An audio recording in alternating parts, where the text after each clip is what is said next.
Hey everyone, Juliana here. Hey, listen, I got a question in regards to the Wisdom Warrior stand and how to use it, okay? So it does come fully assembled.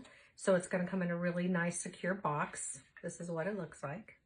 And you have a little wood clip, a wood pin, all right? And it slides in and it slides out. So you're gonna remove that first, and then you're going to sit it down, and then you're going to grab gently pick up your large Wisdom Warrior, and you can see the back side of her, right? So this is the back side, and you're just going to insert that, and I'm going to bring that up to the camera. So see that little slot right there? You're going to take it, and this is the bottom, and it's just going in, and you're going to center it so it's nice and centered, right? And then I'm going to set it back down. Let me see if I can't get like a side angle here. And then I'm going to take that wooden clip, and I'm just inserting that into those holes.